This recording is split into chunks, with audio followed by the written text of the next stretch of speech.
नमस्कार.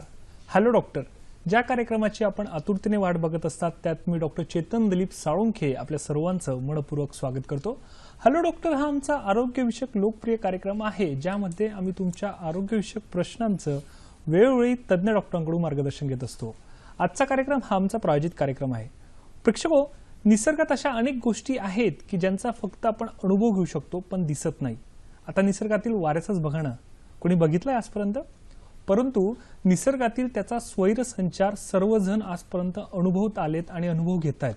जसं निसर्गातील वाऱ्याचं आहे तसंच शरीरातील वाऱ्याचं म्हणजे वाताचं देखील. या वातामुळे शरीरात 80 प्रकारच्या व्याधींना हा वात कारणीभूत होऊ शकतो जेव्हा तो बिघडतो व त्यामुळे विविध प्रकारचे शारीरिक आणि मानसिक आजार होऊ शकतात. मग प्रश्न पडतो की या वातावरून निर्माण होणारे नेमके आजार कुठले, त्याची लक्षणं कुठली व त्यावर केल्या जाणाऱ्या यशस्वी उपचार पद्धती म्हणजे आयुर्वेद म्हणजे काय, या विविध प्रश्नांवर चर्चा करण्यासाठी मार्गदर्शन करण्यासाठी आज आपल्याकडे आलेले आहेत आपल्या सर्वांचे लाडके डॉक्टर सत्यम गुजर सर. नमस्कार सर, आजच्या हॅलो डॉक्टर कार्यक्रमात आपलं मनपूर्वक स्वागत. डॉक्टर सत्यम गुजर हे महाराष्ट्राला परिचित असं व्यक्तिमत्व आहे. पुणे विद्यापीठातून त्यांनी आयुर्वेदाचार्य ही पदवी संपादन केलेली आहे. गेली 15 वर्ष ते पुणे व मुंबई येथे यशस्वीपणे आयुर्वेदिक प्रॅक्टिस करत आहेत. पोटाचे विकार, पाठीच्या मणक्यांचे विकार, संधिवात, त्वचा विकार, स्त्री पुरुष वंध्यत्व इत्यादी आजारांसाठी ते विशेषत्वाने उपचार करतात. आज आपण त्यांच्याबरोबर वातविकार आणि आयुर्वेद या विषयावर चर्चा करणार आहोतच, त्यांचं मार्गदर्शन घेणार आहोतच. सोबतीला आपला देखील सहभाग आजच्या कार्यक्रमात अपेक्षित आहे, आवश्यक आहे. आमच्याशी संपर्क साधण्यासाठी आणि आपले नेमके प्रश्न विचारण्यासाठी कृपया तुम्हाला लागतील आमचे दूरध्वनी क्रमांक. संपर्कासाठी आमचे दूरध्वनी क्रमांक आहेत 24908050 किंवा 24988050. मुंबई बाहेरील प्रेक्षकांनी 022 हा एसटीडी कोड डायल करायला विसरू नका. कार्यक्रम सुरू करण्यापूर्वी प्रेक्षकांसाठी आमच्या काही सूचना आहेत. प्रश्न विचारताना कृपया तुमच्या टीव्ही संचाचा आवाज थोडा कमी ठेवा जेणेकरून आपले नेमके प्रश्न आमच्यापर्यंत स्पष्ट ऐकू येतील. विषयाच्या अनुषंगाने येणारे प्रश्न आम्हाला तुमच्याकडून अपेक्षित आहे. तसेच कार्यक्रमादरम्यान मी तुम्हाला इतर विषयांवर देखील महत्त्वाची माहिती देणार आहे. चला तर मग आजच्या चर्चेला सुरुवात करूया. सर, पुन्हा एकदा आपलं मनपूर्वक स्वागत. सर, आजच्या या विषयाबद्दल काय सांगणार आणि त्याला अनुसरून वातविकारांमध्ये नेमकं कुठल्या कुठल्या आजारांचा समावेश होत असतो, काय सांगणार? आयुर्वेदाने दोष धातू मलमूलम ही शरीरम अशी शरीराची व्याख्या सांगितलेली आहे. म्हणजे 3 दोष, 7 धातू आणि 3 मल हे शरीराचे मुख्य घटक आहेत. त्यातले वात, पित्त आणि कफ हे 3 दोष ज्यावेळेला प्राकृत असतात, त्यांचं कार्य व्यवस्थित होत असतं, त्यावेळेला शरीराची सर्व कार्य व्यवस्थित चालू असतात. पण जेव्हा हे 3 बिघडतात, विकृत होतात, त्यावेळेला वेगवेगळे आजार होत असतात. त्याच्यामुळे ही त्रिदोष संकल्पना जी आहे ते शरीराचं कार्य व्यवस्थित राहण्यासाठी खूप महत्वाचं आहे. जनरली वाताचा त्रास होतोय म्हणले की सगळ्यांना फक्त सांध्यांचे आजार आठवतात. संधिवात म्हणजे वाताचा त्रास, सांधे दुखणं, आखडणं, टाचा दुखायला लागणं म्हणजे वाताचा त्रास होतोय, किंवा वाताचं शरीर आहे, शरीर फुगतंय, वजन वाढत चाललंय म्हणजे वाताचं शरीर आहे, असा एक प्रकारचा समज असतो. पण तशी गोष्ट नाहीये.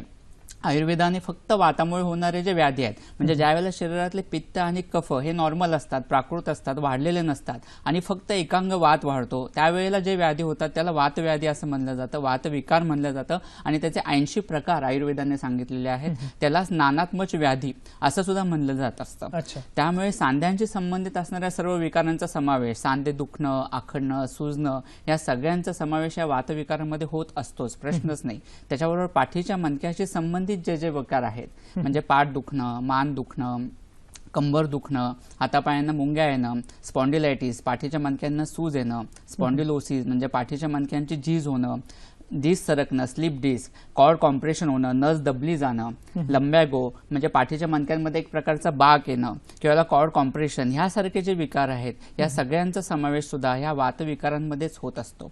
त्याचप्रमाणे मेंदू आणि नर्वस सिस्टीमशी संबंधित असणारे जे जे काही विकार असतात म्हणजे पॅरालिसिस असू देत, पार्किन्सन डिसीज आहे, सेरेब्रल पाल्सी आहे, मोटॉर न्यूरॉन डिसीज, यासारख्या विकारांचा समावेश सुद्धा ह्या वातविकारांमध्येच होत असतो.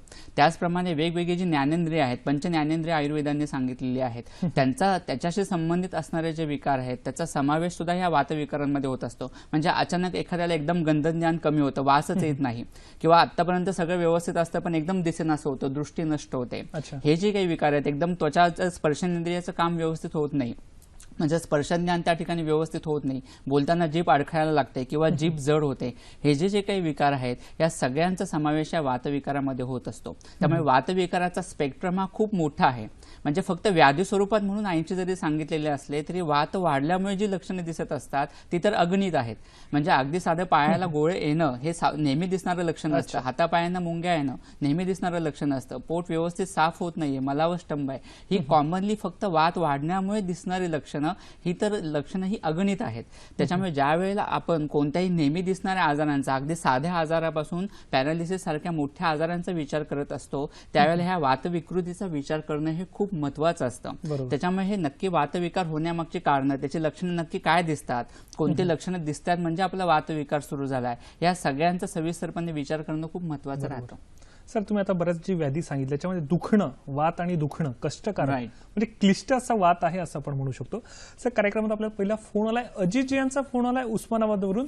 नमस्कार अजितजी, आपला प्रश्न विचारा. हॅलो. हा, जेवण पचन होत नाही. हा, त्याच्यामुळे हायासाठी एकर वापरते ते. अच्छा, कधीपासून त्रास होतोय तुम्हाला? एक 4 दिवस झाले त्रास होतोय. जेवण पचन होत नाही, पोट साफ होत नाही. अच्छा, ठीक आहे. अजून इतर काही त्रास नाही ना? इतर नाही काय त्रास, फक्त जेवण पचन होत नाही, पोट साफ होत नाही, गच राहत आहे असं. ओके, ठीक आहे. निश्चित सर प्रश्नाचं उत्तर देतील. सर, काय सांगा सर्वसामान्यांची कोणतीही हालचाल असू देत, कोणतीही गती, आयुर्वेदामध्ये एक सूत्र आहे, पित्तमंगू पखम पंगू पंगव मलदातवा वायुना यत्र नियंते तत्र तत्र परिधावंती. म्हणजे पित्त आणि कफ हे पंगू असतात, ते एका ठिकाणाहून दुसऱ्या ठिकाणी जाऊ शकत नाही. कोणतीही हालचाल होणार शरीरातली, म्हणजे आपण बोलतोय ती क्रिया वातामुळे होते. शरीरातली कोणतीही हालचाल वातामुळे होत असते. तुमचं चालणं असू दे, तुमचं बोलणं असू दे, त्या सगळ्या क्रिया वातामुळे होत असतात. त्याचप्रमाणे आतड्यांची हालचाल सुद्धा वातामुळे होत असते.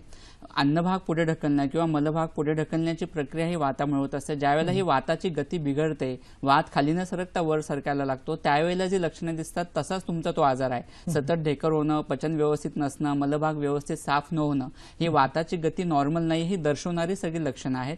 त्यामुळे ती वाताची गती प्राकृत होण्यासाठी औषधं घेणं गरजेचं आहे.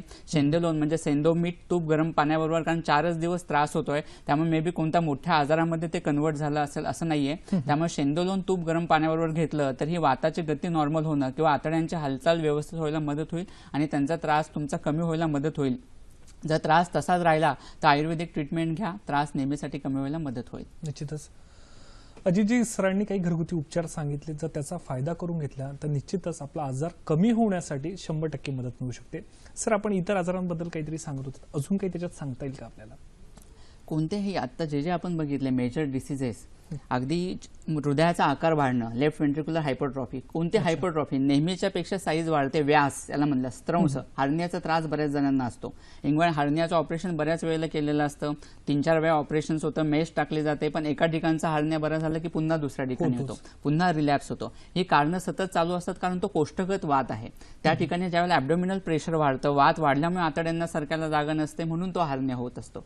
अशासारख्या टाचदुखीचा त्रास आहे, फ्रोझन शोल्डरचा आजार आहे, खांदे आखडणं किंवा कोणत्याही शिरा आखडल्या जाणं.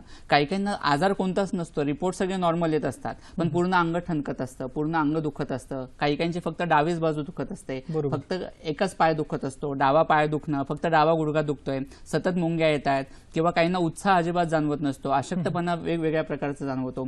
ही सगळी जी लक्षणं आहेत ती फक्त वाताशी संबंधित असतात. जसं आपण म्हणलं की व्याधीचे प्रकार 80 जरी सांगितले असते तरी वात वाढल्यामुळे दिसणारे लक्षणं, त्याच्यामुळे होणारे आजार, वात कमी झाल्यामुळे वातक्षयाची असणारी लक्षणं, वात प्रकोपामुळे दिसणारी लक्षणं, ह्याचा जो काही स्पेक्ट्रम आहे तो खूप जास्त आहे. आणि त्यानुसार दिसणारी लक्षणं अगदी साध्या लक्षणापासून कोणत्या तरी मोठ्या आजारापर्यंत असू शकतात. आणि या सगळ्याचा विचार आपल्याला वातविकारामध्ये करणं गरजेचं असतं. सर, आपण साध्या भाषेत समजू शकतो की वात हा शरीरात जिथे जे संचय करतो त्या ठिकाणी तो विविध प्रकारचे रोग किंवा आजार निर्माण करू शकतो. सर, आपल्याला पुढचा प्रश्न आला, विलासजी यांचा प्रश्न आला परभणीवरून. नमस्कार विलासजी, आपला प्रश्न विचारा. हा सर, मी थोडं मला वातचा प्रॉब्लेम आहे पायामध्ये सर. झोपेमध्ये सर अचानक असे पायामध्ये गुडघ्यामध्ये वात येते आणि हा. ठीक आहे, निश्चितच सर या प्रश्नाचं उत्तर देतील. सर, काय सांगा? वातवृद्धीचं ते लक्षण आहे, मे बी कोणत्या तरी आजाराचं तुमचं लक्षण आहे असं नाहीये, त्याच्यामुळे तसं काळजी करण्याचं कारण नाही. एरंडेल तेल तुम्ही रोज जरी घ्यायला सुरुवात केली, अर्धा किंवा 1 चमचा गरम पाण्याबरोबर घेतले तरी तुमचा त्रास कमी व्हायला हा मदत होईल. सर, माझा पुढचा प्रश्न आहे की वात म्हणजे नक्की काय? अतिशय चांगला आणि महत्त्वाचा प्रश्न आहे. बेसिकली काय होतं, बऱ्याच वेळेला असं होतं की पेशंट वेगवेगळ्या तक्रारी घेऊन येतो, आपण सगळं समजावून सांगतो की तुमचा त्रास ह्याच्यामुळे होतोय, वात वाढलेला आहे म्हणून त्रास आहे. त्यावेळेला पेशंटचा मूळ प्रश्न असतो की वात म्हणजे नक्की काय, वात कसा असतो, म्हणजे कशामुळे वात वाढलाय किंवा वात म्हणजे काय असतं. आम्ही आमच्या फॅमिली डॉक्टरला किंवा ॲलोपॅथिक डॉक्टरांना विचारलं की आमचा त्रास हा वातामुळे होतोय का, तर त्यांचं म्हणणं नाही, वात वगैरे तसं काही नसतो, कॅल्शियम तुमचं कमी झाले म्हणून सांधे दुखतात. त्याच्यामुळे वात म्हणजे नक्की काय हा बऱ्याच रुग्णांना प्रश्न असतो. ब्रह्मांडी ते पिंडी या उक्तीप्रमाणे जे सृष्टीमध्ये आहे तेच शरीरामध्ये आहे. सृष्टी जशी पंचमहाभूतांपासून झालेली आहे त्याचप्रमाणे शरीर सुद्धा 5 महाभूतांपासूनच तयार झालेलं आहे. पृथ्वी, आप, तेज, वायू आणि आकाश या 5 महाभूतांपासून सृष्टीची तशी शरीराची उत्पत्ती होत असते. त्यातलं पृथ्वी आणि आप हे जे महाभूत आहे त्याच्यापासून कफदोष तयार होत असतो. तेज हे जे महाभूत आहे त्याच्यापासून पित्तदोष तयार होत असतो. आणि वायू आणि आकाश हे जे महाभूत आहे त्याच्यापासून वातदोष म्हणजे वायू तयार होत असतो. ह्या वाताचे प्रमुख 5 प्रकार सांगितलेले आहेत. प्राणवायू, उदानवायू, व्यानवायू, समानवायू आणि अपानवायू. आणि हे 5 प्रकार एकत्रितपणे शरीराचं काम करत असतात. वायू तंत्र यंत्र धरा असं एक सूत्र आहे. म्हणजे यंत्र म्हणजे शरीर रचना आणि तंत्र म्हणजे शारीरिक क्रिया. म्हणजे शरीर हे जे काही यंत्र आहे त्याचं काम व्यवस्थित होण्यासाठी आणि शरीरातले सर्व कार्य व्यवस्थित होण्यासाठी वायू हा कारणीभूत असतो. म्हणजे वायूचं प्राकृत कार्य जितकं असेल, वायूची गती जितकी चांगली असेल, वायू जितक्या प्राकृतपणे काम करत असेल तितकं शरीर हे यंत्र चांगलं चालतं आणि त्याचे सगळे कार्य व्यवस्थित होतात. आणि जेव्हा हा वात बिघडतो त्यावेळेला वेगवेगळे आजार होत असतात. त्याच्यामुळे शरीराच्या ह्या कार्यांसाठी नेहमीच्या प्रत्येक छोट्या छोट्या गोष्टींसाठी म्हणजे उन्मेष निमेष तुमचे पापणी झाकणं आणि उघडणं ही गोष्ट एका मिनिटात आपण किती वेळा करतो, पण ही गोष्ट सुद्धा शरीरातल्या वाताच्या प्रकारांमुळेच होत असते. आपलं नेहमीचं बोलणं, आपण जो श्वासोश्वास घेतो तो प्राणवायूमुळे घेत असतो. आपण जे बोलतो ते उदान वायूमुळे बोलत असतो. समान वायू म्हणजे अन्न घेणं, अन्न एकत्रित घुसळणं, त्याचं पचन करणं, आवश्यक असणारा भाग शोषला जाणं, नको असणारा भाग पुढे ढकलणं, या सगळ्या गोष्टी समान वायूमुळे होत असतात. बरोबर. व्यानवायू जो आहे हृदयाचं जे काही पंपिंगचं काम आहे, रसरक्त विक्षेपन करण्याचं म्हणजे शुद्ध रक्त शरीराला पोहोचवण्याचं, ऑक्सिजन पोहोचवण्याचं काम जे आहे ते व्यानवायू मार्फत होत असतं. आणि अपानवायू म्हणजे मलभाग तयार करणं, मलभाग शरीराच्या बाहेर ढकलणं, गर्भ पुढे ढकलण्याची जी प्रक्रिया आहे ती अपानवायूमुळे होत असते. त्यामुळे शरीराचे प्राकृत कार्य व्यवस्थित होण्यासाठी हे वाताचे जे काही 5 प्रकार आहेत त्यांचं कार्य व्यवस्थित होत राहणं ही गोष्ट फार म्हणजे फार महत्त्वाची असते. बरोबर. सर, कार्यक्रमात आपला पुढचा फोन आलाय, विठ्ठलजी यांचा फोन आलाय भंडाऱ्यावरून. नमस्कार विठ्ठलजी, आपला प्रश्न विचारा. मला हे वाताचा त्रास आहे, डोंगळी आणि हे हाताचे सांधे दुखतात, तरी आपण उपाय सुचवा. अच्छा, अजून इतर त्रास होतो का? सांध्यांना दुखणं म्हणजे सूज येणं त्या ठिकाणी वगैरे? सीज वगैरे काही नाहीये, फक्त सांधे दुखतात. वय किती आहे आता? वय किती आहे? वय किती आहे? माझी वय 75. ओके, चालेल, निश्चितच सर प्रश्नाचं उत्तर येतील. सर, काय 75 ह्या वयामध्ये म्हणजे वृद्धापकाळामध्ये काळामध्ये ज्यावेळेला धातू क्षय होणं आणि वात वाढणं ह्याच्यामुळे होणारी जनरली सांधेदुखी हे लक्षण असतं. कारण सांधे दुखणे हे लक्षण वेगवेगळ्या आजारांमध्ये कितीतरी त्याच्या मागचं निदान वेगवेगळं असू शकतं. त्यामुळे आता ह्या वयामध्ये ज्यावेळेला धातू क्षय होणं आणि जिथे जिथे क्षय होतो त्या ठिकाणी वात वाढतो. पुरयित्व अनिलो बली असं सूत्र आहे की ज्याच्या जिथं क्षय आहे तिथं पुरण करणं, ते जागा भरून काढण्याचं काम वात करतो आणि तो वात वाढला की झीज अजून होत असते. त्याच्यामुळे ती झीज कमी होण्याच्या दृष्टीने वातशमन करणारी औषधं, बृहन औषधं ह्याचा उपयोग तुम्हाला खूप चांगल्या पद्धतीने होईल. एरंडेल तेलासारखी औषधं आहेत. सुंठ तुम्ही गरम पाण्याबरोबर सुंठवडा घ्यायला सुरुवात करा, त्याचा उपयोग अतिशय चांगल्या पद्धतीने होईल. काही बृहन औषधं आयुर्वेदामध्ये आहेत, महायोगराज गुगुळ सारखी, ती वापरत चला, त्याचा उपयोग अतिशय चांगल्या पद्धतीने होईल. किंवा ह्या सगळ्या गोष्टी घेऊन सुद्धा त्रास कमी होत नसेल तर वैद्यांचा सल्ला घेऊन योग्य चिकित्सा सुरू करा. प्रत्येक वेळेला घरगुती उपचारांनीच त्रास सगळे कमी होतात असं नाहीये. घरगुती उपचार करून सुद्धा ती लक्षणं तशीच राहत असेल तर योग्य आयुर्वेदिक ट्रीटमेंट घेणं खूप महत्त्वाचं राहतं. निश्चितच सर. प्रेक्षक, माझी सरांसोबतची चर्चा अशीच चालू राहणार आहे. तत्पूर्वी वेळ झाली एका छोट्याशा विश्रांतीची. कुठेही जाऊ नका, बघत राहा कार्यक्रम हॅलो डॉक्टर.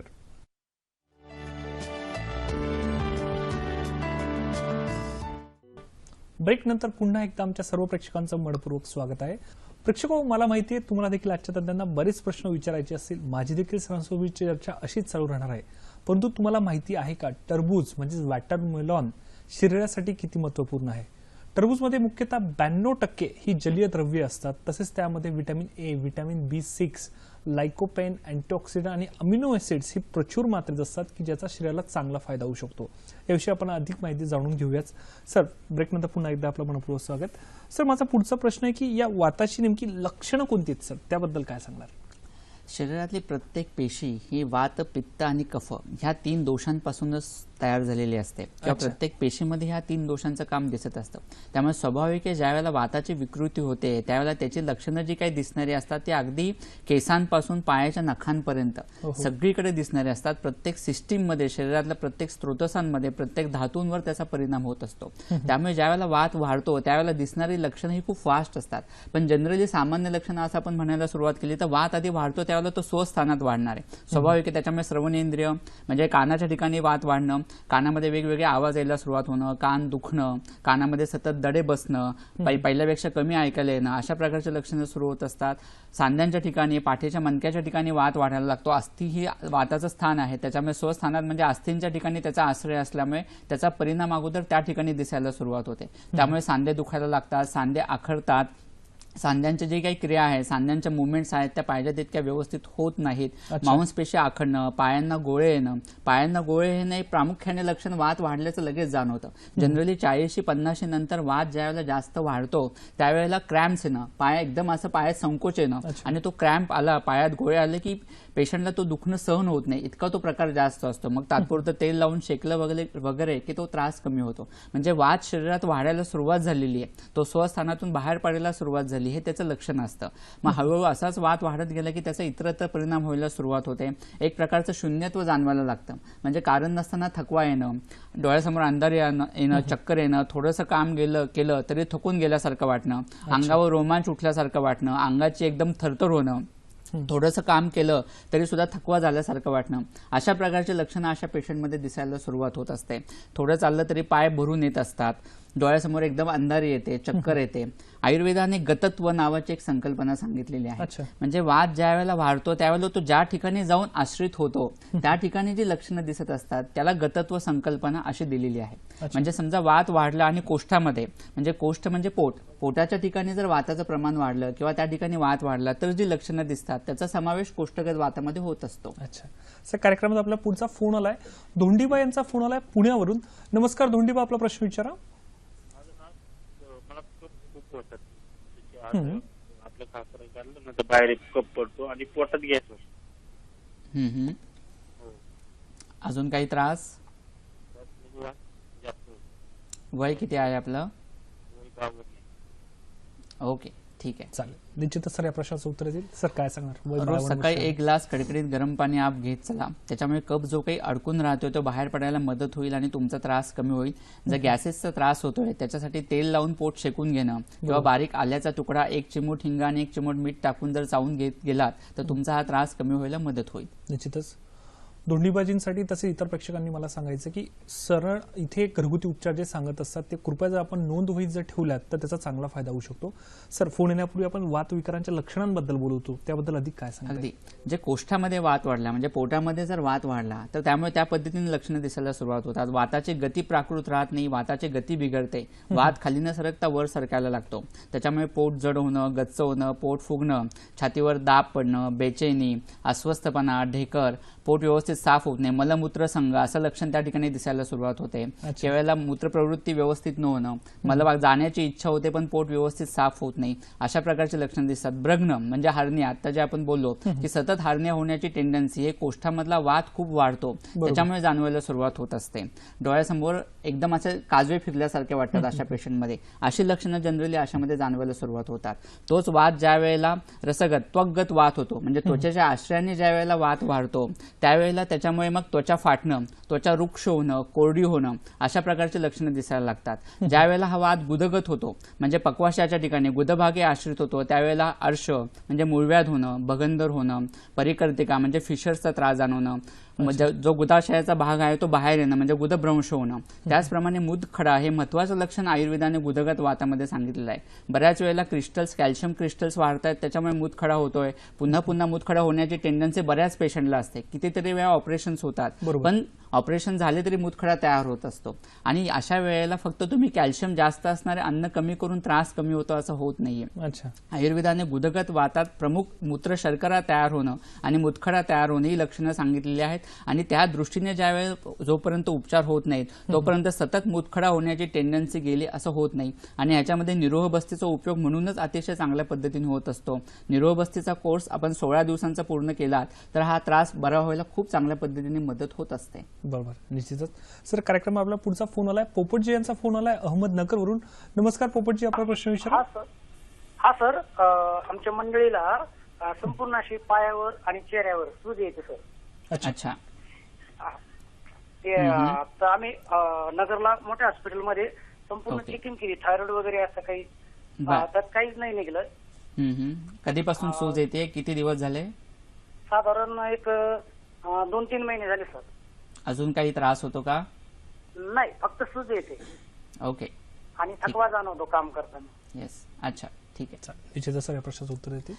आयुर्वेदाने स्पेसिफिक व्यानवायूची विकृती, शरीरातला व्यानवायू ज्या वेळेला बिघडतो किंवा तो विकृत होतो त्यावेळेला जी लक्षणं सांगितलेली आहेत त्याच्यामध्ये शोथ, सर्वांग शोथ हे प्रामुख्याने लक्षण सांगितलेलं आहे. प्रत्येक वेळेला सूज येते ती या व्यानवायूच्या विकृतीमुळेच येत असेल असं नाहीये. शोथ येणं ही याच्या मागची कारणं खूप वेगवेगळी आहेत. म्हणजे पचन व्यवस्थित नसणं, सामता खूप जास्त असणं, शरीरातलं फ्लुइड ओव्हरलोड वाढणं, पाण्याचं प्रमाण खूप वाढणं, तिन्ही दोष वाढून त्याचा होणारा परिणाम, अशी ह्याची वेगवेगळी कारणं आहेत. रक्तदृष्टीमुळे येणारी सूज, त्याच्यामुळे त्यांचं कारण हे फक्त व्यानवायूच्या विकृतीमुळेच असेल अशी गोष्ट नाहीये. पण इतर लक्षणं कोणतीही दिसत नाहीयेत आणि तरी सर्वांगाला सूज येते तर ते व्यानवायूच्या विकृतीमुळे होऊ शकतं आणि त्या पद्धतीने उपचार होणं खूप गरजेचं आहे. त्यामुळे तुम्ही योग्य आयुर्वेदिक उपचार घ्या म्हणजे त्यांचा त्रास कमी व्हायला मदत होईल. बरोबर, निश्चितच. पोपटजी सरांनी सांगितल्याबरोबर जर त्याच्या काही उपाययोजना केल्या तर निश्चितच चांगला फायदा होऊ शकतो. सर, वाताच्या लक्षणांबद्दल अजून काय सांगता येईल सर आपल्याला? अगदी जसं आपण आता त्वगत वाताबद्दल बोलत होतो की ज्या वेळेला वात हा त्वचेच्या आश्रयाने राहतो त्यावेळेला त्वचा ही कोरडी होते, त्वचा फाटणं सतत अशा पद्धतीची लक्षणं दिसायला लागतात. त्वचेवर एक प्रकारचे विवर्णता यायला सुरुवात होते, स्पर्शज्ञान कमी होणं, अशा प्रकारची लक्षणं त्वचेच्या आश्रयाने जर वात असेल तर व्हायला मदत होत असते. हाच जर वात रक्तगत वात झाला तर रक्तगत वात झाला तर त्यावेळेला वेदना खूप जास्त प्रमाणामध्ये असतात. वेदना जाणवायला सुरुवात होते, डोळ्यासमोर एक प्रकारचे अंधारे यायला सुरुवात होते, त्याचप्रमाणे फोडल्यासारखी वेदना होणं, तोद हे स्पेसिफिक लक्षण आयुर्वेदाने त्याच्यामध्ये सांगितलेलं आहे. विवर्णता शरीरावर जाणवायला लागते, वेगवेगळे डाग त्वचेवर उमटायला सुरुवात होत असतात. अशी लक्षणं रक्तगत वातामध्ये दिसायला लागतात. हाच वात जर मांसमेदोगत वात झाला तर मुका मार लागल्यानंतर, आघात बसल्यानंतर जितक्या जास्त तीव्र वेदना असतील तशा वेदना अशा मांसमेदोगत वातामध्ये दिसायला सुरुवात होत असते. एक प्रकारचा अंगगौरव असतो, म्हणजे शरीर नेहमी जड वाटत असतं. अशा लोकांना एक सवय असते की झोपल्यानंतर कोणीतरी पाय दाबल्याशिवाय किंवा कोणीतरी पाठीवर उभं राहिल्याशिवाय, चेपल्याशिवाय अशा लोकांना झोप येत नाही. इतका दुखावा जास्त असतो आणि स्पेसिफिक मांसमेदोगत वाताचं लक्षण आहे. आणि ह्याच्यामध्ये विरेचनाचा आणि बस्तीचा उपयोग अतिशय चांगल्या पद्धतीने होत असतो. ते जर रक्तगत वात असेल तर त्या ठिकाणी विरेचनाचा उपयोग अतिशय चांगल्या पद्धतीने होत असतो.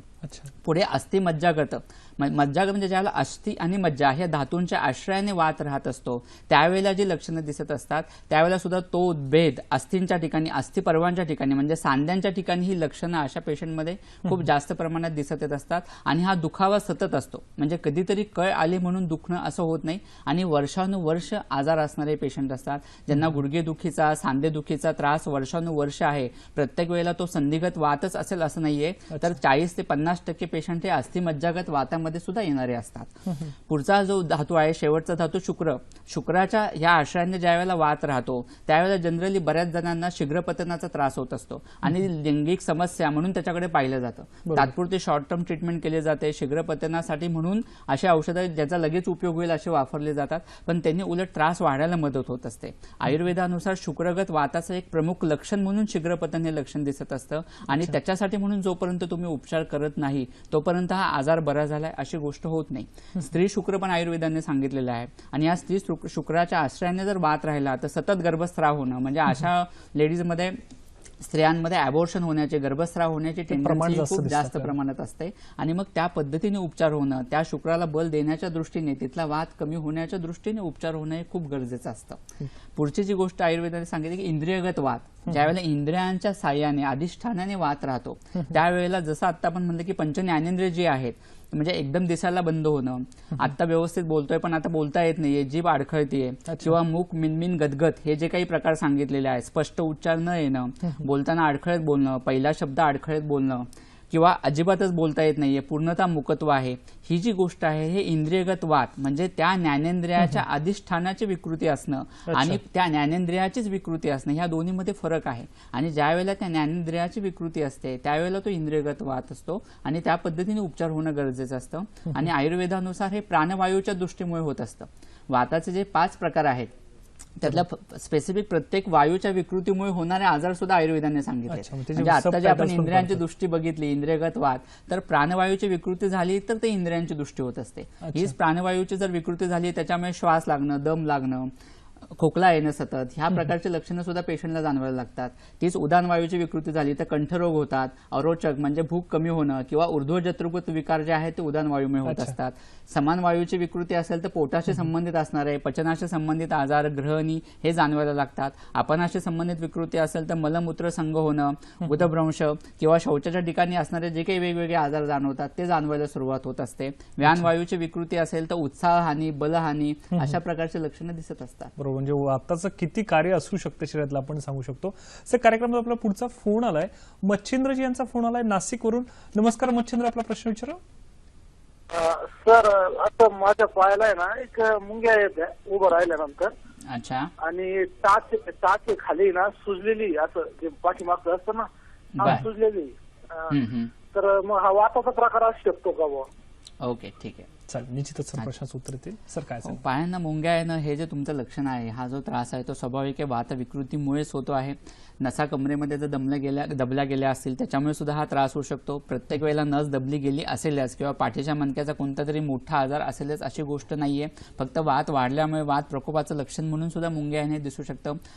टाचेच्या मागच्या बाजूला सूज आली म्हणजे तो तुमचा कॅल्केनियल स्पर असू शकतो. म्हणजे कॅल्केनियस हाड ज्या वेळेला वाढतं आणि ते वाढल्यामुळे सूज येणं आणि त्याच्यामुळे टाच दुखणं, सकाळी उठल्या उठल्या पाय खाली टेकवला की दुखावा जास्त असणं किंवा बऱ्याच वेळ बसल्यानंतर उठलं की दुखावा जास्त असणं, अशी लक्षणं याच्यामध्ये दिसत असतात. आणि त्या पद्धतीने अस्थिमज्जा, अस्थिवृद्धी जी आहे ते अस्थिवृद्धी कमी करण्यासाठी अस्थिमज्जा पाचक वगैरे जी औषध आयुर्वेदामध्ये सांगितले जातात त्याचा उपयोग याच्यामध्ये अतिशय चांगल्या पद्धतीने होतो. तसे योग्य उपचार तुम्ही करा, त्रास तुमचा नक्की कमी व्हायला मदत होईल. निश्चितच.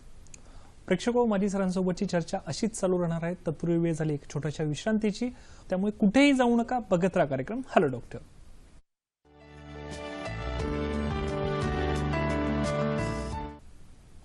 प्रेक्षको, कार्यक्रमाच्या पूर्वार्धात मी तुम्हाला टरबूज विषयी माहिती देतो. त्याबद्दल अधिक सांगायचं झाल्यास टरबूजमध्ये जे लायकोपेन नावाचा जो घटक असतो त्यामुळे हृदयाचे आरोग्य, हाडांचे आरोग्य चांगले राहते. त्याचप्रमाणे प्रोस्टेट कॅन्सरचा अटकाव होण्यासाठी त्याची खूप प्रमाणात मदत होऊ शकते. सर, पुन्हा एकदा आपल्या ब्रेकनंतर मनपूर्वक स्वागत. सर, माझा पुढचा प्रश्न आहे की पॅरालिसिस शब्द सर्वांनीच ऐकलाय, की पॅरालिसिस होण्यामागची कारणं काय आहेत, त्यामागची लक्षणं कुठली व त्यावर काही आयुर्वेदिक उपचार आहेत का, याबद्दल आमच्या प्रेक्षकांना काय सांगणार? पॅरालिसिस म्हणजे आयुर्वेदाने त्याला पक्षाघात, एकांगवात, एकांगरोग, अर्धांगवायू असं म्हणलेलं आहे. अच्छा. सतत वर्षानुवर्ष वातुळ पदार्थ जास्त प्रमाणात घेतले जाणं, ह्याचा परिणाम ज्या वेळेला हळूहळू त्या नसांवर व्हायला लागतो किंवा मेंदूच्या पेशींवर व्हायला लागतो, त्याचा परिणाम होणारी अचानक पॅरालाइज झाले ही गोष्ट कधीच होत नाही. तशी कारणं वर्षानुवर्ष चालू होत असतात. ज्या वेळेला मेंदूला होणारा रक्तपुरवठ्यांमध्ये इन्फेक्शन येतं त्यावेळेला तिथला रक्तपुरवठा थांबतो, त्या ठिकाणी त्या सिरांचा संकोच व्हायला सुरुवात होते आणि तिथला रक्तपुरवठा थांबला की स्वाभाविक आहे त्याचा परिणाम हा मेंदूवर व्हायला सुरुवात होते. मेंदू हा शरीरातला एक अतिशय महत्वाचा भाग असा आहे की शरीरातल्या प्रत्येक ज्ञानेंद्रिय आणि कर्मेंद्रियाचं प्रमुख केंद्र हे मेंदूमध्ये असतं. म्हणजे बोलण्याचं काम जिव्हामार्फत होते, जिभेमार्फत होते, पण त्याचं प्रमुख केंद्र मेंदूच्या ठिकाणी असतं.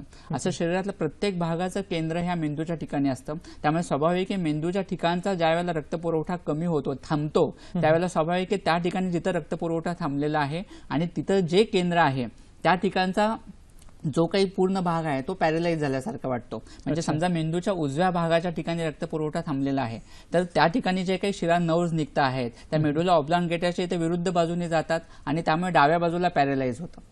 आता आपल्याला ह्या ठिकाणी दिसतंय, जे स्लाइड आपल्याला दिसते त्या ठिकाणी की जी मेंदूला रक्तपुरवठा करणारी रक्तवाहिनी आपल्याला ज्या ठिकाणी काळ्या गोल दाखवलेला आहे की त्या ठिकाणी ती ब्लॉक झालेली आहे आणि ती ब्लॉक झाल्यामुळे तिचा सप्लाय मेंदूच्या ज्या भागामध्ये होत असतो त्या ठिकाणी रक्तपुरवठा थांबल्यामुळे तो भाग डेड व्हायला सुरुवात होते. होते, तिथं रक्तपुरवठा व्यवस्थित होत नाही आणि त्याच्यामुळे आता आपल्याला इथं वेगवेगळे प्रकार दिसत आहेत. पॅरालिसिस होत्याने म्हणजे पॅरालिसिस पूर्ण अर्ध्या भागाचा होतो, म्हणजे एक हात एक पाय किंवा पूर्ण अर्ध शरीर, किंवा कमरेच्या वर पूर्ण अर्ध्या भागाचा होतो, किंवा मानेच्या खाली पूर्ण दोन्ही हात दोन्ही पाय आणि पूर्ण शरीर. अशा पद्धतीने पॅरालिसिसचे वेगवेगळे प्रकार असतात. आता आपल्याला ह्या पुढच्या स्लाइडमध्ये दिसतंय की उजव्या बाजूला या ठिकाणी रक्तपुरवठा खंडित झालेला आहे, किंवा ब्रेन हिमरेजमुळे सुद्धा रक्तवाहिनी फुटल्यामुळे सुद्धा स्वाभाविक पुढे रक्तपुरवठा होत नाही. त्यामुळे ज्या ठिकाणी रक्तवाहिनी फुटली आहे त्याच्या विरुद्ध बाजूला म्हणजे अफेक्टेड एरिया जो दिसतोय की डाव्या बाजूला त्या ठिकाणी पॅरेलाइज होतं पूर्ण भाग, म्हणजे मानेच्या खालचा पूर्ण डावा भाग हा पॅरेलाइज होत जातो. एकांगवात डावी बाजू पूर्ण पॅरेलाइज होते, लोळी पडत जाते. ह्याला पक्षाघात असं म्हणलं जातं. किंवा बऱ्याच वेळेला असं होतं ऍक्सिडेंट केसेसमध्ये प्रामुख्याने की ऍक्सिडेंट झाल्यानंतर जर पाठीच्या मणक्याला मार बसला, त्या ठिकाणी इंजुरी झाली आणि तिथला एखादा मणका तुटून जर मागे सरकला तर मधली स्पायनल कॉर्ड कट होते. आणि स्वाभाविक मेंदूपासून ज्या नसा निघतात त्याचा एक मज्जारज्जू तयार होतो, गोफ तयार होतो, स्पायनल कॉर्ड जो पाठीच्या मणक्यांच्या मधून जात असतो आणि दोन मणक्यांच्या मधून नसा बाहेर पडून शरीराच्या पूर्ण भागाला सप्लाय करत असतात. या नसांथ्रू शरीरातले प्रत्येक पेशो आणि मेंदू कनेक्ट असतो. म्हणजे मेंदूपासून त्या पेशींपर्यंत संदेश जाण्याचं आणि पेशींपासून त्या मेंदूपर्यंत संदेश येण्याचं काम ह्या नसांमार्फत होत असतं. आणि जर ह्या नसा कट झाल्या म्हणजे ड्यू टू ऍक्सिडेंट, ज्या वेळेला आघात होतो आणि नसा कट होता त्यावेळेला स्वाभाविक आहे जिथं ऍक्सिडेंट झाला तिथनं खालचा भाग हा पूर्णतः पॅरालाइज होतं. ही गोष्ट सुद्धा होत असते. आघातामुळे होणारा पॅरालिसिस त्याची ट्रीटमेंट पूर्णतः वेगळी राहते आयुर्वेदानुसार. किंवा ज्या ठिकाणी इन्फॉर्क्शन झाले म्हणजे रक्तवाहिन्यांचा संकोच होणं आणि त्याच्यामुळे रक्तप्रवाह थांबणं आणि म्हणून पॅरालिसिस होणं, ह्याची ट्रीटमेंट पूर्ण वेगळी राहते. आणि ब्रेन हिमरेज होणं म्हणजे रक्तवाहिनी फुटणं आणि त्याच्यामुळे पॅरालिसिस होणं, ह्याची ट्रीटमेंट वेगळी राहते. त्याच्यामुळे नक्की पक्षाघाताचं मागचं कारण काय आहे ही गोष्ट पक्षाघाताच्या ट्रीटमेंटसाठी खूप महत्वाची आहे. बरोबर सर. कार्यक्रमात आपल्याला पुढचा फोन आलाय, सतीशजी यांचा फोन आलाय वाशिम वरून. नमस्कार सतीशजी, आपला प्रश्न विचारा. हॅलो. Hello sir. नमस्कार, आपला प्रश्न विचारा. सर माझ्या भावाच्या 3 वर्षापासून वाताचा प्रॉब्लेम आहे आणि त्याच्या टाकेमध्ये सध्या खूप त्रास आहे सर. आणि त्याचे धातू पण जातात सर, 2-3 वर्ष झाले. तर हा वातामुळेच होते का? अच्छा, ठीक आहे. निश्चितच सर या प्रश्नाचं उत्तर देतील. सर काय सांगा. अगदी वातामुळेच चर्चा आताच झाली. अगदी आता आपण याविषयी बोललेलोच आहोत. वातामुळेच होणारा त्रास आहे आणि त्या दृष्टीने वातशमन बृहन चिकित्सा झाली, काही पंचकर्म उपचारांचा सुद्धा ह्याच्यामध्ये उपयोग खूप चांगला होतो. धातुवृद्धीच्या दृष्टीने नंतर रसायन वाजीकरण चिकित्सा त्याच्याबरोबर त्यांनी जर नंतर घेतली तर त्यांचा त्रास तो पूर्णतः कमी व्हायला मदत होईलच. बरोबर. सतीशजी सरांनी सांगितल्याप्रमाणे पंचकर्मादी उपचार घेतला तर त्याचा चांगला फायदा होऊ शकतो. सर फोन येण्यापूर्वी तुम्ही पॅरालिसिस बद्दल सांगत होता, त्याच्यात अजून काही सांगता येईल का सर? अगदी ज्यावेळेला पॅरालिसिस होतो म्हणजे अफेक्टेड एरिया होतो, आयुर्वेदाने सांगितलं त्या पद्धतीने पक्षाघात होतो त्यावेळेला ज्या ठिकाणी ज्या भागाचा पक्षाघात झालेला आहे त्या भागाच्या शिरा, स्नायू, कंडरा, सर्व संधी ह्याच्यावर सगळ्यावर परिणाम होतो. त्या ठिकाणी एक प्रकारचा स्तंभ होतो, ती बाजू पूर्ण आखडल्यासारखे जाते, स्टिफ होते आणि त्याची मुवमेंट होत नाही. स्वाभाविक आहे त्या ठिकाणी नसांचा नर्वचा सप्लायच नसल्यामुळे आणि मेंदूपासून येणारं सेन्सेशनच नसल्यामुळे त्या ठिकाणी संज्ञा ज्ञान सुद्धा कमी होतं. काही काही पेशंटमध्ये तर तिथे स्पर्श पण जाणवत नाही. आजाराची सिव्हिरिटी किती आहे, तिथला भाग किती डेड झालेला आहे, मृत झालेला आहे, ह्यावर ह्या सर्व गोष्टी आपण अवलंबून असतात. आयुर्वेदानुसार याचे वात, पित्त, कफ, अनुबंध कशाचा आहे यावर सुद्धा गोष्टी डिपेंड असतात. त्याच्यामुळे तिथं जर मूत्राचा काही काही पेशंटमध्ये मलमूत्र पण संवेदना नसते, म्हणजे लघवीला होते की होत नाहीये, संडासला होते की होत नाही ही गोष्ट सुद्धा कळत नाही आणि हे सिव्हिरिटी जास्त असल्याचं लक्षण असतं. त्यामुळे पक्षाघाताच्या पेशंटच्या ट्रीटमेंटमध्ये पेशंट हा जितक्या लवकर चिकित्सेला येईल आणि त्याच्या मागचं नक्की निदान काय आहे, जसं आता आपण पाहिलं तसं की ते इन्फॉर्क्शन आहे की हिमोरेज आहे आणि ह्यानुसार ट्रीटमेंट बदलत असते. त्यामुळे त्याच्या मागचं नक्की कारण काय आहे ह्या पद्धतीने उपचार होणं खूप गरजेचं असतं. पॅरालिसिस पेशंटमध्ये पहिला 1 महिना आणि पहिलं 1 वर्ष हे सुद्धा खूप महत्वाचं आहे. आशुकारी पहिल्या 1 महिन्यात जितकी फास्ट रिकव्हरी होते म्हणजे योग्य उपचार जर लगेच पेशंटमध्ये झाले तर पहिल्या 1 महिन्यामध्ये पेशंट जवळजवळ 70 ते 90% सुद्धा रिकव्हर होऊ शकतो. आणि त्याच्यानंतरचं पहिलं 1 वर्ष सुद्धा खूप महत्वाचं आहे. काही काही पेशंटमध्ये रिकव्हरी खूप हळूहळू होत असते, पण पहिल्या वर्षामध्ये अशा पेशंटमध्ये 80 ते 90% रिकव्हरी होऊ शकते. पण 1 वर्ष झाल्यानंतर पॅरालिसिसचा पेशंट आयुर्वेदानुसार 1 वर्षानंतरचे जुने सगळे वातविकार हे याप्यतेकडे किंवा कष्टसाध्यतेकडे जात असतात. त्यामुळे 1 वर्ष पॅरालिसिस 1 वर्षानंतर बरा होऊ शकत नाही अशी गोष्ट नाहीये, तोही बरा होऊ शकतो, पण 1 वर्षानंतर होणारी रिकव्हरी खूप हळूहळू असते. बरोबर. म्हणजे सर, सुरुवातीचा जो पिरियड असतो दुर्मिळ होण्याच्या आधी जाण्यात त्याचा चांगला फायदा आपल्या पेशंटमध्ये दिसतो. सर, पुढचा फोन आला आपल्या रवींद्रजी यांचा फोन आलेला आहे. नमस्कार रवींद्रजी, आपला प्रश्न विचारा. हा नमस्कार सर. नमस्कार. हा रवींद्र मांगले बोलतोय सर मी उस्मानाबादहून. बोला. हा ते पायासारखा थरथर कापल्यासारखं होतं, अशक्तपणा येतोय सर. आणि डोळ्याला अंधारे आल्यासारखे होते. त्याच्यावर काय उपाय सांगू शकाल का? अच्छा, चालेल, निश्चितच सर या प्रश्नाचं उत्तर देतील. सर काय सांगणार? भुईकोहळा म्हणून एक वनस्पती आहे. विदारी, भुईकोहळा आणि कवचबीज ह्याचा उपयोग तुमच्यासाठी अतिशय चांगल्या पद्धतीने होईल. अश्वगंधा रिष्ट म्हणून एक औषध तुम्हाला मिळेल, बाहेर कुठेही आयुर्वेदिक औषधांच्या दुकानात सहज उपलब्ध होऊ शकतं. ते तुम्ही सुरू करा, त्यांनी तुमचा हा त्रास कमी व्हायला मदत होईल. बरोबर. रवींद्रजी सरांनी सांगितल्याप्रमाणे त्याचा फायदा घेतलास तर त्याचा निश्चितच चांगला उपयोग होऊ शकतो. सर, कार्यक्रमात माझा पुढचा प्रश्न आहे की पॅरालिसिस बद्दल आपण सांगतच आहात, त्याही पुढे जाऊन मला असं विचारायचं की फेशियल पॅरालिसिस म्हणजे काय, त्याची कारणं, लक्षणे, उपचार त्याबद्दल काय सांगणार? जसं आपण पॅरालिसिस मध्ये बघत होतो आता की पॅरालिसिस मध्ये कारण काय आहे, इन्फेक्शन आहे की हिमोरेज आहे, ही गोष्ट महत्वाची आहे. त्या पद्धतीने चिकित्सा होणं गरजेचं असतं. निश्चितच. अर्धित किंवा फेशियल आयुर्वेदाने ह्याला अर्धित असं म्हणलेलं आहे. अर्धित म्हणजे फक्त चेहऱ्याच्या ठिकाणी ज्या वेळेला परिणाम होत असतो, त्या ठिकाणच्या नसा जे आहेत त्या ते ब्लॉक होत असतात, त्या ठिकाणचा सप्लाय होत नाही किंवा त्यांना सूज येते, त्यावेळेला ज्यावेळेला शरीराचा अर्ध्या भागाच्या ठिकाणी सप्लाय थांबतो आणि त्यावेळेला जी लक्षणं दिसतात त्याला फेशियल पॅरालिसिस असं म्हणलं जातं. त्यामुळे जो नॉर्मल भाग आहे, प्राकृत भाग आहे, त्या ठिकाणी चेहऱ्याचे इतर स्नायू ओढले जातात आणि जो विकृत भाग आहे त्या ठिकाणी त्यामुळे एक प्रकारची शिथिलता जाणवत असते. त्यामुळे चेहऱ्याला वक्रता येणं, ओठांच्या ठिकाणी वक्रता येणं, नॉर्मल पातळ द्रव पदार्थ असे पेशंट घेऊ शकत नाहीत, व्यवस्थित बोलताना अशा पेशंटला त्रास होतो, काही काही वेळेला डोळ्यावरही त्याचा परिणाम होत असतो. त्यामुळे अशा पेशंटमध्ये जनरली व्यवस्थित ट्रीटमेंट झाली तर पहिल्या 4-5 दिवसांमध्येच पेशंट कव्हर होऊ शकतो. पण बऱ्याच पेशंटमध्ये ओठावर त्याचा परिणाम कायमस्वरूपी राहू शकतो, म्हणजे ओठांना एक प्रकारची वक्रता नेहमी राहते, अशी गोष्ट सुद्धा होऊ शकते. त्यामुळे अशा पेशंटमध्ये सतत 5-6 महिने ट्रीटमेंट घेणं पुढे वात प्रकोप कमी होण्यासाठी, जे काही धातूंची हानी झालेली आहे ते भरून निघण्यासाठी बृहन रसायन चिकित्सा, काही पंचकर्म उपचार अशा पेशंटमध्ये सुद्धा खूप महत्वाचे असतात. पॅरालिसिस पेशंटमध्ये सुद्धा तीच गोष्ट आहे. पॅरालिसिसच्या पेशंटमध्ये जो काही त्या स्नायूंवर, सिरांवर म्हणजे हातांवर, पायावर जो काही परिणाम झालेला आहे, 2 गोष्टी याच्यामध्ये महत्वाच्या आहेत. एक तर बेसिक गोष्ट की पुन्हा जर तिथं रक्तपुरवठा खंडित झालेला असेल तो पुन्हा सुरू होणं. दुसरी गोष्ट, जे काही मेंदूच्या तिथल्या पेशी डेड झालेल्या असतील, मृत झालेल्या असतील तर तिथं जो परिणाम झालेला आहे तो भरून काढणं. त्याच्यामुळे त्याच्या ठिकाणी रसायन चिकित्सेचा उपयोग खूप होतो. जी रिज्युव्हिनेशन चिकित्सा आयुर्वेदाने, रसायन चिकित्सा हे आयुर्वेदाचं वैशिष्ट्य आहे आणि अतिशय महत्वाची चिकित्सा असते. कोणत्याही नवीन पेशीला नवसंजीवन देणं, ही नवीन पेशी पुन्हा तयार करणं, ही गोष्ट फक्त आयुर्वेदिक रसायन चिकित्सेनेच होऊ शकते. आणि अशा पॅरालिसिस सारख्या पेशंटमध्ये ती खूप गोष्ट महत्वाची असते. कारण जिथं रक्तपुरवठा थांबलाय तो भाग जर डेड झाला असेल, तो जर पुन्हा त्या ठिकाणी नवसंजीवन मिळून तो पुन्हा जर जीवित झाला नाही, तिथल्या पेशी पुन्हा कार्य करायला लागल्या नाहीत, तो स्वाभाविक आहे तो राहणारा परिणाम हा कायमस्वरूपी राहतो. त्यामुळे त्या दृष्टीने चिकित्सा होणं गरजेचं आहे. मधला जो काही ब्लॉक असेल आर्टरी मधला, तो कसा दूर होईल त्याच्यासाठी ट्रीटमेंट होणं गरजेचं आहे. आणि ज्या भागावर परिणाम झालेला आहे, हातांवर असू देत, पायांवर असू देत, त्यामुळे ते आखडले गेलेले आहेत, क्रियाहानी झालेली आहे, त्यांच्या मुवमेंट्स व्यवस्थित होत नाहीयेत, त्यांना एक प्रकारचा स्टिफनेस आलेला आहे, चालू शकत नाहीये पेशंट, हाताने कोणती गोष्ट उचलू शकत नाहीये, तर हा जो काही सिरांवर, स्नायूंवर, कंडरांवर, सांध्यांवर परिणाम झाला आहे ते नॉर्मल होण्यासाठी पंचकर्म चिकित्सा, सर्वांग स्नेहन, स्वेदन, बस्ती ह्याचा उपयोग अशा पेशंटमध्ये अतिशय चांगला होतो. अगदी प्रॉपर ट्रीटमेंट झाल्यानंतर बेड रिडन असणारे पेशंट 10-15 दिवसात उठून चालायला लागलेले अशा सुद्धा कितीतरी केसेस आहेत. फक्त त्याचं योग्य निदान होऊन लगेच उपचार होणं गरजेचं आहे. बरोबर. प्रेक्षक, निश्चितच आपण असं म्हणू शकतो की आयुर्वेद हे एक संजीवनी प्राप्त आहे की ज्याच्यामुळे इतके सुंदर रिझल्ट आपल्याला फटाफट साथ देऊ शकतात. प्रेक्षको, आता पाहू पुढील आठवड्यातील हॅलो डॉक्टरचे कार्यक्रम कोणते आहेत ते. पुढील आठवड्यात शुक्रवार दिनांक 17/3/2017 रोजी रात्री 8 वाजता हॅलो डॉक्टरचा आमचा प्रायोजित कार्यक्रम आहे. विषय आहे सांधेरोपण शस्त्रक्रियेचे अद्ययावत तंत्रज्ञान. सहभागी आहेत डॉक्टर नकुल शहा.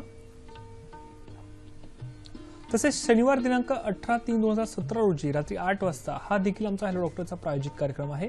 विषय आहे सोरायसिस, लायकन प्लॅनस या त्वचा विकारांवर होमिओपॅथिक उपचार. सहभागी आहेत डॉक्टर RS सोनवणे. तसेच रविवार दिनांक 19/3/2017 रोजी रात्री 8 वाजता हा देखील आमच्या हॅलो डॉक्टरचा प्रायोजित कार्यक्रम आहे. विषय आहे शुक्राणूंचे विकार आणि संयुक्त उपचार. सहभागी आहेत डॉक्टर अनिल पाटील. प्रेक्षको, आजच्या विषयाशी संबंधित जर आपले काही प्रश्न असल्यास आपण ईमेलद्वारे देखील आम्हाला संपर्क साधू शकता, जेणेकरून पुढील आठवड्यात आम्ही त्याचं उत्तर देण्याचा प्रयत्न करू. सर, माझा पुढचा एक प्रश्न आहे की सांध्यांशी निगडीत काही आजार आहेत का, त्याची लक्षणं, कारणं व त्यावरील उपचार याबद्दल काय सांगणार सर? सांधेदुखी कोणतेही सांधे असू, फक्त गुडघेच नाही, शरीरात हातांची बोटं असू देत, कोपर, खांदे, मान, पाठ, कंबर, गुडघे, घोटे याच्याशी संबंधित असणारे, सांध्यांशी संबंधित असणारे वेगवेगळे विकार, ते दुखणं, आखडणं, याच्या मागची कारणं खूप वेगवेगळी आहेत. म्हणजे अगदी जीर्णज्वर असू देत, जुनाट ताप असू देत, आमवात आहे, संधिवात आहे, वातरक्त आहे, वेगवेगळे प्रकारचे ऑटोइम्युन डिसीज आहेत, ज्याचा परिणाम ह्या सांध्यांवर होत असतो आणि सांध्यांशी संबंधित वेगवेगळे आजार हे दिसत असतात. पण आज आपण फक्त वातविकारावर बोलत आहोत. त्यामुळे वाताशी संबंधित म्हणजे फक्त एकांग वात वाढल्यामुळे होणारा सांध्यांवर परिणाम, आपण ज्याला बोलीभाषेत संधिवात म्हणतो आणि संधिगत वात असं आयुर्वेदाने त्याचं वर्णन केलेलं आहे, तो म्हणजे आपल्याला टिपिकल दिसणारा फक्त वात वाढल्यामुळे होणारा सांध्यांवर परिणाम आणि त्यामुळे दिसणारे आजार याचा संबंध येत असतो. जसजसा वात शरीरामध्ये वाढत जात असतो तसं स्वाभाविक आहे त्याचा परिणाम हा सांध्यांवर. संधीचा आपण विचार करतो त्यावेळेला फक्त हाडं असा करून चालत नाही. हाडे आहेत, त्या ठिकाणी असणारा सायनोवियल फ्लुइड आहे, म्हणजे वंगण आपण बोलीभाषेत म्हणतो, अवलंबक कफ असं आयुर्वेदाने म्हणलेलं आहे. कडेच्या कुर्च्या, स्नायू, बरसे या सगळ्यांचा विचार करावा लागतो. वात जेव्हा वाढतो तेव्हा स्वाभाविक या सगळ्या घटकांची झीज व्हायला सुरुवात होते. मधलं वंगण कमी व्हायला लागतं, कडेच्या कुर्च्या झिजायला लागतात, मधली गादी झिजायला सुरुवात होत असते आणि हे सुरुवात व्हायला लागले की स्वाभाविक हाडांची पण झीज एका बाजूला होत असते. आपल्याला जसं स्लाइडमध्ये दिसतंय की मधली गादी झिजली गेलेली आहे, मधलं सायनोवियल फ्लुइड कमी होत आहे, हाडांची सुद्धा आपल्याला पोवर्स झालेले दिसतात, म्हणजे हाडांची पण झीज व्हायला सुरुवात झालेली आहे. अशा वेळेला मधलं वंगण झिजलं गेलं की असे मग सांधे कटकट वाजायला सुरुवात होतात. असे पेशंट चालायला लागले की दुखायला लागतं, थोडं चाललं तरी बसावंसं वाटतं, अशी गोष्ट होते. दुखावा अतिशय तीव्र प्रमाणात असतो, कारण मधली गादी झिजली गेल्यामुळे स्वाभाविक चालताना हाडं एकमेकांना घासली जातात आणि त्याच्यामुळे दुखणं हे खूप जास्त प्रमाणात असतं. बऱ्याच वेळेला अशा वेळेला लगेच तुम्हाला जॉईंट ट्रान्सप्लांटचा सल्ला दिला जातो. कितीतरी पेशंटमध्ये की झीज खूप जास्त झाली, गादी भरू शकत नाही, आता तुम्हाला ट्रान्सप्लांट करणं गरजेचं आहे, पण अशी गोष्ट नाहीये. याच्यामध्ये पंचकर्म उपचार, आयुर्वेदोक्त शमन उपचार, बृहनचिकित्सा, रसायन याचा उपयोग अतिशय चांगल्या पद्धतीने होत असतो. त्यामुळे एकतर 40 नंतर वात वाढत असल्यामुळे आपण वर्षातून एकदा पंचकर्म करून घेणं गरजेचं आहे की जेणेकरून ही झीज वाढत नाही. आणि जरी सांध्यांची झीज इतक्या जास्त प्रमाणात वाढत गेलेली असेल, बोनी स्पर्स असतील, ऑस्टिओफाइट्स असतील, इतकी पुढची स्टेज असेल तरी सुद्धा आयुर्वेदिक उपचारांचा त्याच्यामध्ये चांगला उपयोग होत असतो. बरोबर, निश्चितच. प्रेक्षको, सरांनी सांगितल्याप्रमाणे हाडांच्या आजारांमध्ये फक्त सर्जरी हा पर्याय नसून त्याच्यावर जर पंचकर्मामध्ये उपचार केल्यास त्याचा सुंदर असा फायदा होऊ शकतो. सर, कार्यक्रमात आपला पुढचा फोन आलाय, संजयजी यांचा फोन आलाय रत्नागिरीवरून.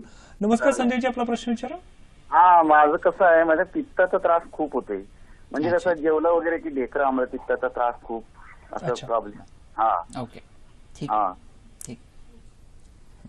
ओके, कसं आहे, प्रत्येक वेळेला म्हणजे ऍसिडिटी, पित्त होणं, ढेकर येणं, घशात छातीत जळजळ होणं, प्रत्येक वेळेला हे लक्षण आम्ल पित्तामध्येच दिसतं अशी गोष्ट नाहीये. पित्त खूप जास्त यकृतात तयार होणारं पित्त जर उष्ण तीक्ष्ण गुणधर्माचं तयार झालं आणि त्याच्यामुळे उष्णता वाढणं, त्याच्यामुळे घशात छातीत जळजळ होणं, हा भाग पूर्ण वेगळा आहे. मग त्यानुसार उपचार करणं गरजेचं असतं. काही वेळेला फक्त वातविकृतीमुळे ढेकर येणं, आता आपण जसं बघितलं की वात खाली न सरकता वर सरकतोय आणि त्याच्यामुळे वाताबरोबर पित्त वर येत आहे आणि त्याच्यामुळे त्रास होणं, म्हणून ढेकर येणं, अशी पण लक्षणं असतात. हायटिस हर्नियाचा जो प्रकार आहे त्याच्यामध्ये अशा पद्धतीने लक्षणं दिसत असतात आणि ह्याच्यामध्ये आयुर्वेदोक्त उदावर्त ह्या व्याधीनुसार जर उपचार केले तर तो तुमचा आजार पूर्णतः बरा व्हायला मदत होईल. बरोबर, निश्चितच. सर, माझा पुढचा प्रश्न आहे की तुम्ही हाडांच्या उपचाराबद्दल सांगितलं, तर पाठीच्या मणक्यांचे विकार देखील असतात, मग त्याची लक्षणं आणि त्यावर काही आयुर्वेदिक उपचार आहेत का, त्याबद्दल काय सांगणार? वातविकारांमधला पाठीच्या मणक्यांशी संबंधित असणारा विकार हा महत्वाचा भाग आहे.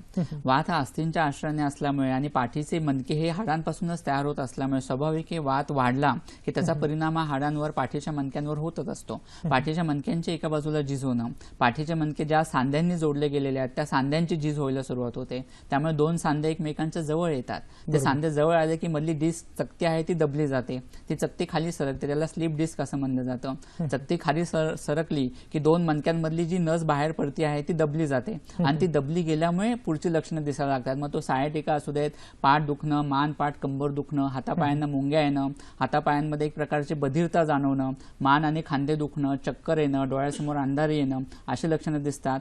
झीज जास्त प्रमाणात झाल्यामुळे किंवा नस दबली गेल्यामुळे पेशंट जास्त चालू शकत नाही, थोडं चाललं की लगेच बसावं लागतं, पाय भरून आल्यासारखे वाटतात आणि अशा वेळेला स्वाभाविक मग सर्जरीचा सल्ला दिला जातो की डिस्क खाली सरकली, नस दबली जाते, ती लॅमिनेट स्पायनेक्टॉमीचा सल्ला दिला जातो की जेणेकरून तुम्ही ती डिस्क कट करा, पण डिस्क कट करून नस सोडवली तरी मूळ कारण तसंच असल्यामुळे स्नायू आखडले जातात, मणक्यांची झीज होते, पाठीच्या मणक्यांची झीज होऊन त्याचा परिणाम पुढे होतोय. त्याच्यामुळे फक्त तात्पुरते बरेच पेशंट हे ऑपरेशन करून येणारे असतात.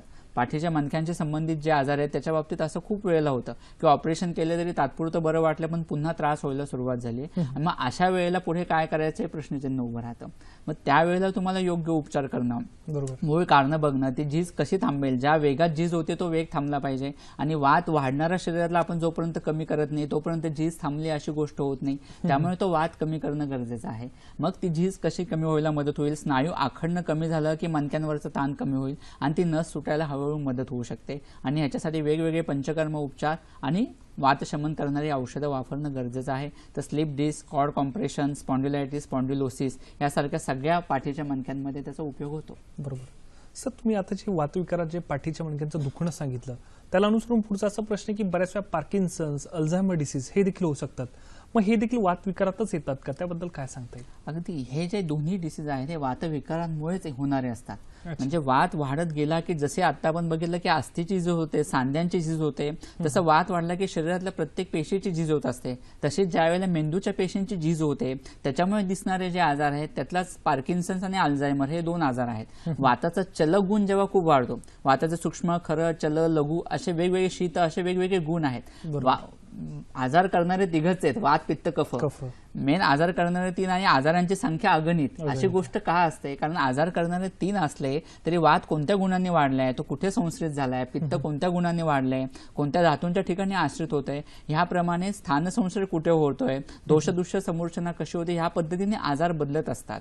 तसा तो वाताचा चलक गुण खूप वाढणं, त्याचा परिणाम मेंदूच्या पेशींवर होणं आणि ह्याचा परिणाम म्हणून जो काही पार्किन्सन्स डिसीज होत असतो त्याच्यामध्ये हातापायांची थरथर खूप जास्त होते, सांध्यांमध्ये एक प्रकारचा स्टिफनेस जाणवायला लागत असतो. असे पेशंट खूप हळूहळू चालतात, चालताना त्यांना तोल गेल्यासारखं वाटतं. हळूहळू ह्याचा परिणाम मेंदूच्या पेशींवर जर जास्त प्रमाणात जाणवायला लागला तर विसळ भोळेपणा वाढणं ही गोष्ट सुद्धा खूप होते. आणि त्याच्याच पुढची स्टेज म्हणजे अल्झायमर डिसीज, की अशा पेशंटमध्ये विसरभोळेपणा इतका जास्त असतो की ते त्यांचं नाव घर सुद्धा हळूहळू विसरायला सुरुवात करतात. बऱ्याच गोष्टींमध्ये ह्याच्यामध्ये फरक पडायला सुरुवात होत असते. मग त्यानुसार शिरोधारा असू देत, बस्ती असू देत, बृहन रसायन चिकित्सा अशा पेशंटमध्ये खूप गरजेची आहे. ते झाले तर ती स्टेज आजाराची वाढत न जाता हळूहळू कमी व्हायला मदत होते. निश्चितच. प्रेक्षक, कार्यक्रमात पुढे जाण्यापूर्वी आता वेळ झाली आजच्या आरोग्य सल्ल्याची. बघूयात आजचा आरोग्य सल्ला काय ते. आजचा आरोग्य सल्ला आहे, वातविकार रुग्णांनी अतिश्रम करणे टाळावे, गहू, ज्वारी, तीळ यांचा आहारात समावेश करावा, प्राणायाम, योगासने यांमुळे संतुलन टिकून राहते. प्रेक्षक, आता पाहूत आजच्या कार्यक्रमाचं पुढे प्रक्षेपण कधी आहे ते. आजचा हॅलो डॉक्टरचा कार्यक्रम आमचा प्रायोजित कार्यक्रम होता. या कार्यक्रमाचं पुनः प्रक्षेपण हे गुरुवार दिनांक 23/3/2017 रोजी सकाळी 9 वाजता आहे. विषय आहे वातविकार आणि आयुर्वेद. प्रेक्षको, आजचा कार्यक्रम तुम्हाला कसा वाटला हे देखील आम्हाला जाणून घ्यायची इच्छा आहे. तसेच ज्या डॉक्टरांना आमच्या हॅलो डॉक्टर कार्यक्रमाचा प्रायोजित कार्यक्रम करायचा असल्यास कृपया त्यांनी आमचा पत्ता नोंदवून घ्यावा. संपर्कासाठी आमचा पत्ता आहे निर्माती हॅलो डॉक्टर, दूरदर्शन केंद्र, पांडुरंग बुतकर मार्ग, वरळी, मुंबई 400030. तसेच आमचा ईमेल आयडी आहे hellodoctor@ddkmumbai@gmail.com. तसेच आमचं फेसबुकवर आणि यूट्यूब पेज देखील आहे. सर, वातविकारांमध्ये अजून कोणकोणत्या आजारांचा समावेश होतो, काय सांगणार? वातविकारांची व्यापकता ही खूप मोठी आहे. आता जे आपण आजार बघितले त्यात अजून प्रामुख्याने राहिलेले म्हणजे मोटार न्यूरॉन डिसीज आहे, मस्क्युलर डिस्ट्रोफी आहे, सेरेब्रल पाल्सी आहे. बऱ्याच लहान मुलांमध्ये वाढ लवकर होत नाही किंवा ही लवकर मुलं पटकन पाय धरत नाहीत, पायांमध्ये बाक असतो. या सगळ्यांचा समावेश सुद्धा ह्या वातविकारांमध्येच होत असतं. काही मुलं स्पष्ट व्यवस्थित बोलत नाहीत, त्याच्यामुळे होणारा परिणाम. काही मुलांमध्ये बुद्धिस्मृती एकाग्रता होत नाही, म्हणजे लवकर विसरतात, लवकर लक्षात राहत नाही, अशा गोष्टी आहेत. ह्याचा संबंध सुद्धा वातविकारांमध्येच असतो. वात आणि रज म्हणजे मनाचे जसे वात, पित्त, कफ हे दोष आहेत तसेच मनाचे पण 3 गुण सांगितलेले आहेत. म्हणजे ते जे आहे ते रज आहे, सत्व आहे आणि तम आहे. म्हणजे स्वाभाविक रजाचा, मनाचा रजगुणाचा आणि वाताचा खूप जवळचा संबंध असतो. त्यामुळे वात वाढणं, त्याच्यामुळे रज वाढणं आणि वेगवेगळे होणारे मानसिक आजार, तो मानसिक विकारांचा सुद्धा काही काही वेळेला संबंध जो आहे तो वात विकारांशीच येत असतो. त्यामुळे त्याच्या पद्धतीने उपचार होणं खूप गरजेचं असतं. त्यामुळे हे वेगवेगळे सगळे आजार आहेत ते वातविकृतीतील वात कोणत्या गुणाने वाढलेला आहे याचा विचार करणं गरजेचं आहे. नक्की शरीरात बदल काय झालेले आहेत हे बघणं गरजेचं आहे. आणि त्यानुसार आयुर्वेदाने जे सांगितलेले वातशमन चिकित्सा आहे, बृहन उपचार आहेत, रसायन चिकित्सा आहे आणि पंचकर्म उपचार आहेत, या सगळ्याचा एकत्रितपणे जर उपचार झाले तर वातविकार जरी यापे असले, म्हणजे वातविकार 1 वर्षाच्या पुढे 2 वर्षाच्या पुढे खूप जुने झाले तर ते कष्टसाध्यतेकडे जात असतात. त्याच्यामुळे एक तर लवकर उपचार सुरू होणं गरजेचं आहे. आणि जरी उशीर झाला तरी ते बरे होऊ शकत नाहीत असं नाहीये. फक्त पिन पॉइंट प्रॉपर व्यवस्थित उपचार घेणं, फक्त लाक्षणिक चिकित्सा न करता. वातविकारांमध्ये हीच गोष्ट होते की नास्ते शूलम विना वातात, वाताशिवाय वेदना नाहीये. त्याच्यामुळे दुखणं खूप असतं, त्यामुळे फक्त वेदना कमी होण्यासाठीच उपचार केले जातात. आणि हिथेच गोष्ट चुकते, कारण मूळ कारण जोपर्यंत आपण कमी करत नाही तोपर्यंत वेदना कशी कमी होणार आहे. आणि वातविकारांमध्ये हीच गोष्ट लक्षात ठेवून मूळ कारणासाठी चिकित्सा होणं गरजेचं असतं. निश्चितच. प्रेक्षको, मला माहिती तुम्ही देखील आजच्या सरांना प्रचंड प्रश्न विचारलेत. मला देखील सरांना काही प्रश्न विचारायची इच्छा आहे, तसं थोडक्यात उत्तर द्या.